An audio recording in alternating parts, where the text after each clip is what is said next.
Hello বন্ধুরা, electronics টিপ চ্যানেলে আপনাদেরকে স্বাগতম। আপনারা দেখতে পাচ্ছেন আমি একটি বাল্ব নিয়েছি, 50 ওয়াটের বাল্ব। এই বাল্বটি কিভাবে মেরামত করতে হয় তা আমি আজকে আপনাদেরকে দেখাবো। আপনারা পুরো ভিডিওটি সুন্দরভাবে দেখতে থাকুন। দেখলে আশা করা যায় আপনারা এই ধরনের বাল্ব ঘরে বসে বা টেকনিশিয়ান যারা আছেন তারা ঠিক করে ফেলতে পারেন।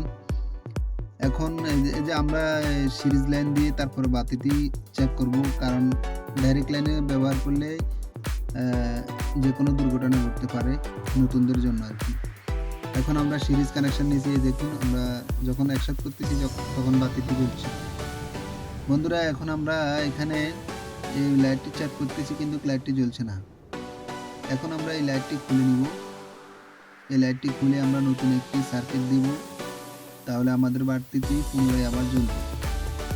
বন্ধুরা, আপনারা যারা এই ধরনের ভিডিও পছন্দ করেন পুরো ভিডিওটি দেখতে থাকুন। দেখলে আশা করা যায় আপনারা ঘরে বসে বা টেকনিশিয়ান যারা আছেন সবাই এই কাজটা শিখতে পারেন, করতে পারেন। বন্ধুরা, এখন আমরা খুলে নিব, আপনারা ভিডিওটি দেখতে থাকুন। এই যে আমার হাতে একটি সার্কিট দেখতে পাচ্ছেন, এই সার্কিটটি আমি এখন এই জায়গাতে লাগাবো।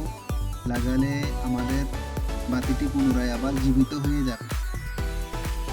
দেখতে পাচ্ছেন এই যে এই সার্কিটটি ওই লাইটের চেয়ে প্রচুর পরিমাণে আলো দিবে, বরং চেষ্টা ওই বাতির চেয়ে এই বাতিগুলি অনেক বেশি ড্রাইভার সহকারে আছে। ওখানে ড্রাইভার আলাদা লাগাতে হয় আর এখানে ড্রাইভার সহকারে আছে। আপনারা চাইলে এইভাবে সার্কিটগুলো ইলেকট্রনিক্স মার্কেট থেকে কিনে এনে নিজেরাই বাড়িতে বসে বানাইতে পারেন। নষ্ট বাতি না ফেলে দিয়ে এইভাবে ঠিক করে নেবেন খুব সহজে।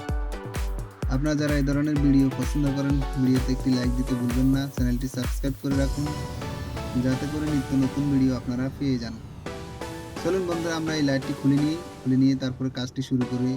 আপনারা ভিডিওটি দেখতে থাকুন।